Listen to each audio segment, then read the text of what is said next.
Test 1, 2, 3, 1, 2, 3.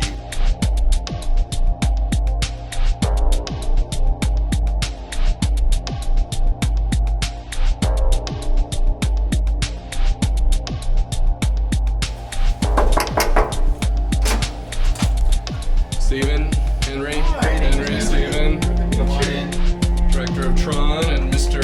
Convergence Culture, Converge.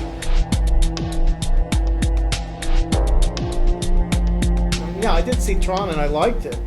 I struggled, I think, to grasp the physics of the space of TRON, not having spent sufficient time in cyberspace at that point. Not having spent any time in cyberspace, clearly, but not having even spent sufficient time with games, so that you would have things racing along and I wouldn't know what was at risk. Right. Or where the space would be a challenge, because I couldn't figure out what the properties of the space were, and it was sort of figuring out the coordinates of I know the exactly what space. you're talking about from a story standpoint, but here was this sort of hidden logic to the whole thing, which was that rather than impose an exterior story logic on this world, which I don't think we could have done on a physics level, we tried to maintain story consistency on a character level and the arcs of, and the social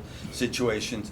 But what we brought to it was traditional animation and traditional filmmaking, which then passed through a filter of CG. And we then tried to do what we thought was the coolest thing in CG. Yeah. And since it was extremely limiting at the time, we said the medium is the message. It will be in consistent physics based upon what cyber graphics really can do at the time. Yeah. And there was I'll give you one little anecdote of that. The original light cycles were not flat on the sides. They were fully molded. The fairing was round, and then where the driver was and the sides, it was all round. And Sid Mead had designed them that way, and we gave them to Magi, one of the three companies, and I got a frantic call over the weekend saying, there's too many compound curves. We can't render this. And I called Sid up. I didn't know Sid as well as I, at that point, it was the sort of somewhat early on, and I didn't know he never modifies his designs. Okay, when they're done, and you're on your own after that.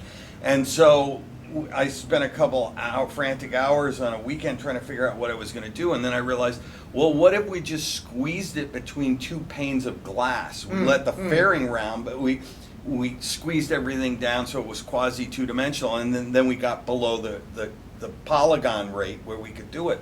But so we felt that, we didn't have to impose a physics logic. The limitations were so severe on what we could do that it was imposed upon us. Yeah. No, it's interesting, but from the spectator's point of view, it was much harder to figure out. I totally get it. I totally loved the graphics, and I was like, in the Head Trip movie, the sense of beautiful lights and movement and all of that.